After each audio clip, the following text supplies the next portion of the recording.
Para po sa kaalaman nating lahat at kayong mga kababayan Luzon, Visayas, Mindanao. Ah, kung totoo man o hindi, yung pagbabanta kay Vice President Sara Duterte na sinasabing dahilan kung bakit siya galit na nagbanta at pinagmumura si Pangulong Marcos, First Lady at dating Speaker, hindi po yan basihan para magmura at magbanta sa presidente at ibang tao. Kasi di ba may kasabihan tayo mga Pilipino? Di ba? Anong kasabihan ng mga Pilipino? Pag binato ka ng tinapay, huwag mong batuhin, huwag mong gantihan na yung tinapay ilagay mo sa garapon para mo ipukol sa kanya. Nakuha nyo? Yan ang ibig sabihin nun. Mali yung pagbabanta kung sino man ang nagplano laban kay Vice President. Pero yung Vice President mismo na nagbanta sa Pangulo, ay lalong mali. Dahil hindi ko pwedeng pamarisan or maging katwiran, galit lang ako, pinagbantaan ako, kaya ko siya pinagbantaan. Dahil pareho yung mali. Labag sa batas, krimen ang pagbabanta, for your information. Ngayon, ang sinasabi ng NBI, meron silang jurisdiction sa pag-iimbestiga sa mga matataas na opisyal ng gobyerno, yung top 5, President, Vice President, number 3, Senate President, number 4, House Speaker, at Chief Justice. Tama naman. Pareho namang nag-imbestiga. Okay?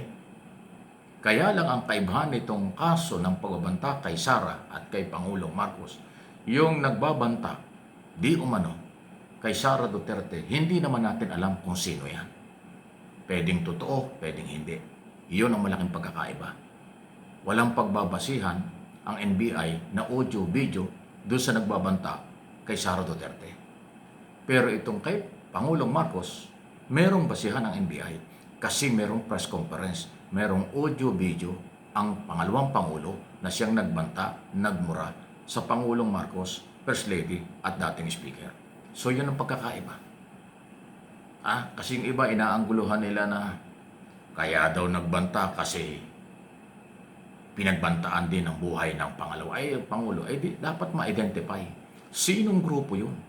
Kasi madali namang sabihin may banta ang isang tao. Pero hindi naman ganun kadaling i-justify yan kung walang sapat na ebidensya. Pwedeng kunwari lang para ma-justify yung galit. Kunwari lang para ma-justify na mahigpit ang security. Kunwari lang dahil para kailangan ang 400 o 300 na bodyguard. Parang ganon. Pero yung Pangulo na mismong pinagbantaan ng pangalawang Pangulo sa press conference, ibang level yan. Kaya naintindihan ko ang NBI sa kung bakit at ano yung pinanguhugutan nila na sabihin natin iba yung kanilang ginawang pag-iimbestiga sa pagbabanta sa Pangulo dahil merong ebidensya silang pinanguhugutan. Yung banta kay Vice President, wala silang hawak kung sino ang gumawa niyan. Ang masakit nito, at yan ang totoo, inamin ni Atty. Loto bilang testigo sa impeachment court, 2 beses sinomon, pinatatawag ang Vice President doon sa pag-iimbestiga ng NBI para magkaroon ng initial investigation sino ang posibleng nagbabanta sa kanya. Anong grupo at sino ito at anong motibo ng nagbabanta sa kanya ay hindi naman po nagpunta ang pangalawang Pangulo sa NBI. Sa halip, ipinadala lang yung kanyang mga abogado. Yan ang kanyang diskarte. Tapos hindi naman na-justify ng abogado kung sino yung grupong nagbabanta sa pangalawang Pangulo. Yan po yung issue dyan eh. So ngayon, balikan natin. Ulitin ko, ang pagbabanta kahit kanino ay labag sa batas. Krimen ang pagbabanta.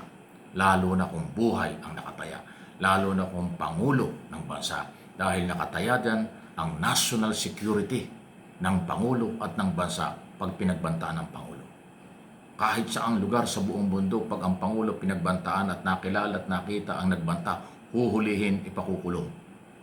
Dito lang sa atin, halos 2 taon na, paulit-ulit na binantaan ng pangalawang Pangulo ang Pangulong ng ating bansa, hindi pa nakukulong ang nagbanta. At ngayon, tinatrial pa dahil ground doon sa tinatawag nating kawalan ng tiwala, betrayal of public trust, ayon sa prosecution.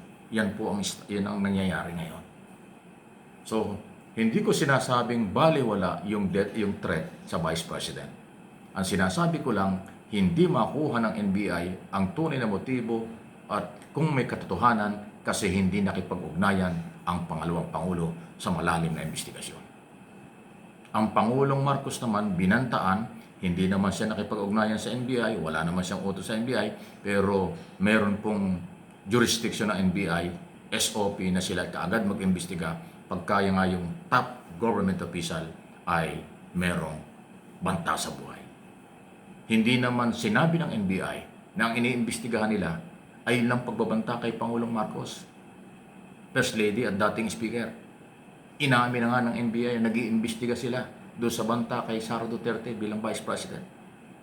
Mas masama kung binaliwala nila yung threat kay Vice President kung totoong meron na threat. At inuna yung kay Vice President, kay Pangulong Marcos. Baka sabihin nila merong kinakampihan. Pero ganun pa man, sino ba namang law enforcement agency sa ating bansa na hindi magbibigay ng priority kapag presidente na ang nakataya ang buhay? Natural, SOP yan. Priority na bigyan ng proteksyon, imbestigahan ang nagbabanta kapag Pangulo na ng bansa. Kasi yun ang Chief Executive. Yan ang Commander-in-Chief ng ating military. Siya nagpapatakbo ng gobyerno. Kaya may epekto ang banta at kung sakaling may nangyari sa ating lahat pag Pangulo na. Kaya mayroong obligasyon at karapatan, judgment call, kung sino ang bibigyan ng priority ng NBI. Hindi ko sinabing binigyan ng priority ang Pangulo o ang banta sa Pangulo. Akin lang kung sinasabi dahil yan ang protocol. Presidente yan eh. Natural, mahigpit ang security. At sino man ang babanta dyan, merong pananagutan. At kahit sino, simpleng mamamayan, simpleng tao, pag binantaan nyo, yung tao may karapatang magpa-blatter para for the record, siya ay pinagbantaan kung sino man. Para pag may nangyari doon sa pinagbantaan, ang pangunahin tatanungin at iimbestigahan yung nagbanta. Magiging person of interest. Ganun po yun. Eh kung yung pangkaraniwang tao may karapatang magpa-blatter dahil siya pinagbantaan, yung ba naman Pangulo? Wala ba siyang karapatan? Nahanapin ang katotohanan at yun ay ginawa SOP ng NBI dahil sila nga ay mayroong jurisdiction na mag-imbestiga sa top 5 na government official. Ayun po yun. So, kung inyong iintindihin, maintindihan nyo. Pero kung magtatakip-takipan dahil ayaw nyo ng paliwanag na totoo, dahil kayo ay kung ano man ang pinaniwala, ay wala na tayong magagawa. For information, for education, ang aking mga opinions.